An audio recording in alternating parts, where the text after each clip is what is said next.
ہم تو اللہ کے بندے ہیں، اگر اللہ تعالیٰ بغیر قسم اٹھائے بھی ہمیں کسی چیز کا حکم دے تو چونکہ ہم اللہ کے بندے بھی ہیں، مخلوق بھی ہیں، ہم اللہ کے جو ہے وہ عباد بھی ہیں، تو اس وجہ سے ہمارا یہ حق بنتا تھا کہ ہم اللہ کی بات کو بغیر کسی چوٹ چرا کے تسلیم کر لیں۔ لیکن جب اللہ تعالیٰ کسی بات پر قسم اٹھا رہے ہیں تو اس کا مطلب یہ ہے کہ وہ عام باتوں سے زیادہ اہمیت کی حامل بات ہے، ہمیں اس پر زیادہ توجہ کرنی چاہیے، ہمیں اس کو جو ہے وہ دل جمی کے ساتھ اور پوری دلچسپی کے ساتھ اس کو سننا بھی ہے اور اس پر عمل بھی کرنا ہے۔ اب اللہ تعالیٰ نے 3 چیزوں کی قسمیں اٹھائی ہیں، واللیل اذا یغشی والنہار اذا تجلی وما خلق الذکر والانثی۔ اب اللہ تعالیٰ نے پہلے نمبر پر قسم اٹھائی ہے رات کی، واللیل اذا یغشی، قسم ہے رات کی کہ جب وہ تاریک ہو جائے، جب وہ چھا جائے، جب وہ اندھیرا ڈھانپ لے ہر چیز کو، اس رات کی تاریکی کی قسم ہے۔ والنہار اذا تجلی، جب مجھے دن کی قسم ہے کہ جب وہ روشن ہو جائے، ہر جگہ پر روشنی پھیل جائے، ہر طرف اجالا ہو جائے، ہر طرف جو ہے وہ سورج اپنی کرنیں بکھیرے، تو اللہ تعالیٰ نے دوسرے نمبر پر دن کی قسم اٹھائی ہے۔ تیسرے نمبر پر اللہ تعالیٰ نے قسم اٹھائی ہے وما خلق الذکر والانثی، قسم ہے اس ذات کی، یعنی اللہ نے اپنی قسم اٹھائی ہے کہ قسم ہے اس ذات کی جس نے مذکر اور مؤنث دونوں کو پیدا کیا ہے۔ اب یہ تینوں چیزوں کی اہمیت انسان کے دل کے اندر بہت زیادہ ہے۔ رات ہے تو رات کی اہمیت بھی بہت زیادہ ہے، دن ہے تو دن کی اہمیت بھی بہت زیادہ ہے، اللہ کی ذات ہے تو اللہ کی ذات کی اہمیت بھی بہت زیادہ ہے۔ اب اللہ تعالیٰ نے، میں یہ مزید اس کی تفصیل میں نہیں جاتا کہ اللہ تعالیٰ نے ان چیزوں کی قسمیں کیوں اٹھائی ہیں، بہرحال فی الحال اتنی بات سمجھ لینا یہ کافی ہوگا کہ اللہ تعالیٰ نے یہ جو 3 قسمیں اٹھائی ہیں، 3 قسمیں اٹھانے کے بعد جو اللہ تعالیٰ بات کرنا چاہتے ہیں اس کا مقصد یہ ہے کہ متوجہ ہو جاؤ، خبردار ہو جاؤ، 3 قسمیں اللہ کی ذات نے اٹھائی ہیں، اور 3 قسمیں اٹھانے کے بعد اللہ جو فرمانا چاہ رہے ہیں یا اللہ نے جو فرمایا ہے وہ کوئی معمولی بات نہیں ہے، وہ کوئی عام بات نہیں ہے، اس کو توجہ سے سنیں، اس کو سمجھیں، اس کا حل نکالیں اور اس کا جو ہے وہ بہتر سے بہتر طریقے سے اس پر عمل کریں۔ اب یہ 3 قسمیں جب اٹھائی ہیں اللہ نے کیا فرمایا؟ ان سعیکم لشتی، یہ آیت مبارکہ ہے بڑی اہمیت کی حامل، اور اس آیت کے اندر اللہ تعالی نے ہر چیز کو بیان کر دیا ہے۔ اہل علم نے اس کی جب تفسیر فرمائی ہے تو فرماتے ہیں ان سعیکم لشتی، کہ اے انسان تمہاری کوششیں جدا جدا ہیں، تمہاری کوششیں مختلف ہیں، تمہاری ترجیحات مختلف ہیں، تمہاری پسند ناپسند مختلف ہے، تمہارا مزاج مختلف ہے، تمہاری سوچ مختلف ہے، تمہاری ترجیحات مختلف ہیں۔ اب اللہ تعالیٰ فرما رہے ہیں کہ اے انسان جب تمہاری ترجیحات مختلف ہیں تو دیکھو ہر انسان اپنے گریبان کے اندر جھانک کر دیکھیں کہ میری ترجیحات کیا ہیں، میری پسندیدہ چیزیں کیا ہیں، کون سی چیزیں میری مرغوب ہیں، کن چیزوں میں میرا دل زیادہ لگتا ہے، کون سے کام کرنے کو میرا دل چاہتا ہے۔ ان سعیکم لشتی، ہر انسان کی کوشش مختلف ہے، ہر انسان کی کوشش جدا جدا ہے، ہر انسان کی سوچ مختلف ہے۔ اب اہل علم نے اس آیت مبارکہ کی تفسیر کے اندر بڑی عمدگی کے ساتھ بڑی بہترین باتیں ارشاد فرمائی ہیں کہ دنیا کے اندر دیکھا جائے تو ہر انسان کی ترجیحات مختلف ہیں، ہر انسان اپنی سوچ کا خود مالک ہے، ہر انسان اپنے اندر جو ہے وہ مختلف چیزوں کو سوچتا رہتا ہے، اپنے خواب دیکھتا رہتا ہے، پھر ان خوابوں کی تعبیر نکالنے کے لیے، خوابوں کی تکمیل کے لیے انسان اپنے اہداف کو طے کر لیتا ہے کہ میری منزل یہ ہے، میں نے یہ کرنا ہے، میری منزل یہ ہے، میں نے یہ کرنا ہے۔ اب انسان کی ترجیحات مختلف ہیں۔ اب حدیث مبارکہ کے اندر آتا ہے اللہ کے نبی حضرت محمد الرسول اللہ صلی اللہ علیہ وسلم نے ارشاد فرمایا کہ جب کوئی انسان صبح اٹھتا ہے، صبح اٹھنے کے بعد یہ دیکھا جاتا ہے کہ سب سے پہلا کام وہ کیا کر رہا ہے۔ اگر صبح اٹھتا ہے، نماز پڑھتا ہے، اللہ کا قرآن پڑھتا ہے، ذکر اذکار کرتا ہے، دین کی طرف لگ جاتا ہے، یا دین کے کسی کام میں لگ جاتا ہے، یا لوگوں کو فائدہ پہنچانے میں لگ جاتا ہے، یعنی صبح اٹھنے کے بعد نیکی کی طرف چل پڑتا ہے، اللہ کے پاک پیغمبر ارشاد فرماتے ہیں کہ فرشتوں کی ایک جماعت آتی ہے اور ان کے ہاتھ کے اندر ایک جھنڈا ہوتا ہے، اور وہ جھنڈا اس انسان کے ہاتھ میں تھما دیا جاتا ہے۔ انسان کو محسوس نہیں ہوتا، انسان اس کو دیکھ نہیں سکتا، لیکن روحانی اعتبار سے اللہ کے نبی نے فرمایا کہ جو صبح انسان اٹھنے کے فوراً بعد کوئی نیکی کا کام کرتا ہے، نماز پڑھتا ہے، قرآن پڑھتا ہے، ذکر اذکار کرتا ہے، کسی کی خدمت کرتا ہے، کسی کو کھانا کھلاتا ہے، یا اور کوئی نیکی کا کام کرتا ہے، فرشتے اس کے ہاتھ میں رحمان کا جھنڈا پکڑا دیتے ہیں، اور سارا دن اللہ تعالیٰ اس انسان کے سارے کاموں کی کفالت کرتے ہیں۔ اور دوسرے نمبر پر حدیث مبارکہ میں آتا ہے کہ جب کوئی انسان صبح بیدار ہونے کے بعد اس کو یہ سوچ نہیں ہے کہ میری نماز رہ گئی، میرا آج کی تلاوت رہ گئی، میرے ذکر اذکار رہ گئے، میری کوئی نیکی رہ گئی، بلکہ اٹھنے کے بعد کسی دنیاوی مشغلے میں مشغول ہو گیا، کسی دنیاوی کام کے اندر مصروف ہو گیا، نماز کا پتہ نہیں، ذکر اذکار کا پتہ نہیں، اللہ کی محبت کا پتہ نہیں، اللہ کے رسول سے محبت کا پتہ نہیں ہے، بلکہ کسی دنیاوی کام میں لگ گیا، دکان کھولنی ہے، یا کس جیسے خواتین دین کو چھوڑ کر اٹھتے ہی ہے فوری طور پر یہ ذہن میں آ جاتا ہے اوہو لیٹ ہو گئے، بچوں کو سکول بھیجنا ہے، یعنی کسی دنیاوی کام میں مشغول ہو گئے، نیکی کی طرف رجحان نہ کیا، کسی دنیا کے کام کے اندر مصروفیت کو اختیار کر لیا۔ اللہ کے نبی نے فرمایا کہ فرشتے آتے ہیں اور اس کے ہاتھ کے اندر ایک سیاہ جھنڈا پکڑا دیا جاتا ہے، اور وہ شیطان کا جھنڈا ہوتا ہے۔ پھر وہ سارا دن شیطان اس کو ورغلاتا بھی ہے، شیطان اس کے دل میں وسوسے بھی ڈالتا ہے، اور اللہ تعالیٰ اس انسان سے اس دن اپنی رحمت والا ہاتھ اٹھا لیتے ہیں، یعنی اس پر اللہ کی رحمت نہیں آتی جو انسان صبح اٹھنے کے بعد۔ اب یہیں پر دیکھ لیجئے ان سعیکم لشتیٰ کہ انسان تمہاری کوشش جدا جدا ہے، تمہاری کوشش مختلف ہے۔ کوئی انسان یہ سوچتا ہے کہ میں نے کروڑ پتی بننا ہے، کوئی انسان یہ سوچتا ہے کہ میں نے جو ہے وہ اپنے جسم کو خوبصورت بنانا ہے، کوئی انسان یہ سوچتا ہے میں نے اپنی فٹنس کا خیال کرنا ہے، کوئی انسان یہ سوچتا ہے میں نے دین سیکھنا ہے، کوئی انسان یہ سوچتا ہے کہ میں نے فلاں آدمی کے ساتھ جو ہے وہ زندگی گزارنی ہے، کوئی انسان یہ سوچتا ہے میں نے فلاں گاڑی لینی ہے، کوئی انسان یہ سوچتا ہے کہ میں نے فلاں مدرسہ بنانا ہے، کوئی انسان یہ سوچتا ہے کہ میں نے فلاں کام کرنا ہے۔ ہر انسان کی ترجیحات مختلف ہیں۔ اسی ترجیحات کو اللہ تعالیٰ نے بیان کیا ہے کہ ان سعیکم لشتیٰ، اے انسان تیری کوشش جدا جدا ہے، تو مختلف سوچتا ہے، لیکن اللہ نے یہ بیان کرنے کے بعد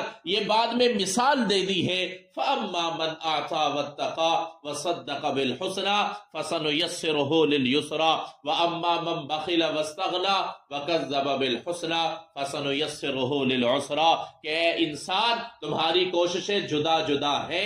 لیکن یہ بات یاد رکھنا کہ جس انسان کی کوشش دین کی طرف پھر جاتی ہے، جس انسان کی کوشش اللہ کی محبت کو لینے کے لیے پھر جاتی ہے، جو انسان اللہ کو راضی کرنے میں لگ جاتا ہے، جو انسان نبی کی محبت میں غوطہ زن ہو جاتا ہے اور نبی کی اتباع، نبی کی شریعت کی اتباع، نبی کی سنتوں کی اتباع میں لگ جاتا ہے، اور جس کے دل میں حقیقتاً اللہ اور اس کے رسول کی محبت ہوتی ہے، وہ کیا کرتے ہیں؟ فَأَمَّا مَنْ أَعْطَى وَاتَّقَى، پہلے نمبر پر تو یہ ہے ان کے اندر سخاوت ہوتی ہے، مال و دولت کی محبت نہیں ہوتی، وہ مال و دولت کو اکٹھا نہیں کرتے، وہ مال و دولت کو جمع نہیں کرتے، ضرورت مند آئے اللہ کے راستے میں خرچ کرتے ہیں۔ فَأَمَّا مَنْ أَعْطَى، پہلی صفت یہ ہے، پہلی خصوصیت یہ ہے کہ اے انسان اپنی کوشش کو اللہ کی رضا کی طرف پھیرو، اور اللہ کی رضا کیسے حاصل ہوگی، اللہ کی محبت کیسے حاصل ہوگی، اللہ کی خوشنودگی کیسے حاصل ہوگی، اللہ کا قرب کیسے حاصل ہوگا، اللہ کی رحمتیں کیسے ملیں گی؟ اللہ کی برکتیں کیسی ملیں گی، اللہ کے انعامات کب اتریں گے، اللہ کی طرف سے عنایات کب آئیں گی؟ اللہ فرماتے ہیں 3 صفات اللہ تعالیٰ نے ذکر کی ہیں۔ فرمایا فَأَمَّا مَنْ أَعْطَى، پہلے نمبر پر کہ وہ اللہ کے راستے میں خرچ کرتے ہیں، اللہ کے راستے میں خیرات کرتے ہیں، اللہ کی محبت دل میں رکھتے ہیں، دنیا کی محبت ان کے دل میں نہیں ہے۔ اور جو لوگ اپنے مال و دولت پر سانپ بن کر بیٹھ گئے، یہ لالچ میں بیٹھ گئے کہ ہم نے لاکھوں روپے جمع کرنے ہیں، ہم نے کروڑوں روپے جمع کرنے ہیں، ہم نے اپنا بینک بیلنس بنانا ہے، اللہ فرماتے ہیں کہ یہ اللہ کی محبت کی علامت نہیں ہے، ان کے دلوں کے اندر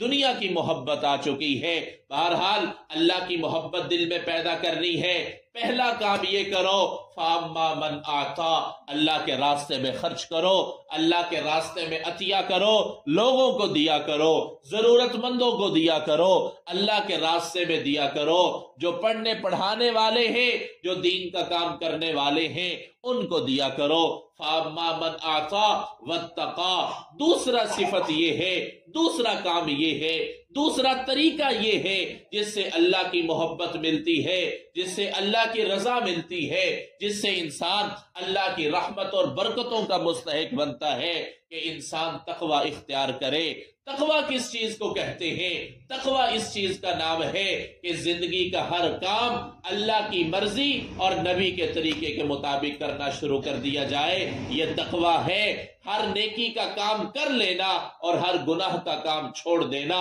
یہی تقوی ہے، یہی عبادت ہے۔ اللہ کے نبی اللہ تعالیٰ فرماتے ہیں فَأَمَّا مَنْ أَعْطَى وَاتَّقَى، پہلی صفت یہ ہے اللہ کے راستے میں خیرات کرے، اللہ کے راستے میں عطیہ کرے، اللہ کے راستے میں خرچ کرے، ضرورت مندوں کو کھلائے، بھوکوں کو کھلائے، مسکینوں کو کھلائے، ننگوں کو کپڑے پہنائے، اور انسان حتی الامکان کوشش کرے کہ جو ضرورت مند ہے، جو سائل بن کے آیا، جو سوالی بن کے آیا، وہ خالی نہ لوٹے۔ اللہ قرآن میں فرماتا ہے وَأَمَّا السَّائِلَ فَلَا تَنْهَرْ، کہ اگر کوئی سائل تیرے پاس آ جاتا ہے اس کو خالی نہ لٹایا کرو، اس کو جھڑکا نہ کرو، اگر تمہارے پاس کچھ ہے اس کو دے دیا، اگر نہیں ہے تو پھر اس کو جھڑکا نہ کرو، اس کے ساتھ غصہ نہ کیا کرو، اپنے ماتھے پر بل نہ ڈالا کرو،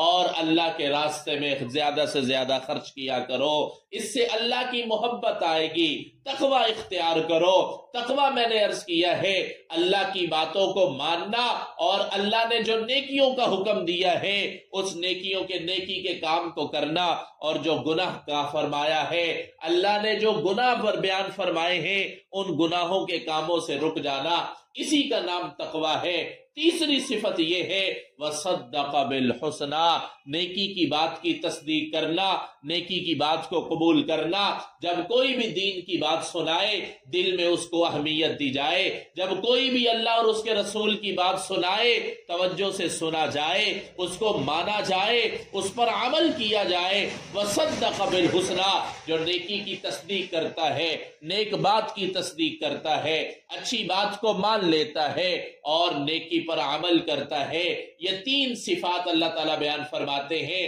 کہ اے انسان، مجھے پتا ہے کہ ہر انسان کی کوشش مختلف ہے، ہر انسان کی کوشش جدا جدا ہے، لیکن اگر تم اپنی کوششوں کو، اپنی ترجیحات کو، اپنی توجہ کو اللہ کی طرف پھیرنا چاہتے ہو، اللہ کی محبت، اللہ کی رضا، اللہ کی خوشنودگی، اللہ کی رحمت اور برکت لینا چاہتے ہو، تو پھر یہ 3 کام کرنا شروع کر دو۔ اس کے بعد اللہ تعالیٰ کیا فرماتے ہیں فَسَنُيَسِّرُهُ لِلْيُسْرَى، کہ جو انسان یہ 3 کام کر لیتا ہے، اللہ کے راستے میں خیرات کرتا ہے، تقوی اختیار کرتا ہے اور نیکی کی بات کی تصدیق کرتا ہے، اللہ فرماتا ہے فَسَنُيَسِّرُهُ لِلْيُسْرَى، ہم اس کے لیے آسانیوں کے دروازے کھول دیتے ہیں،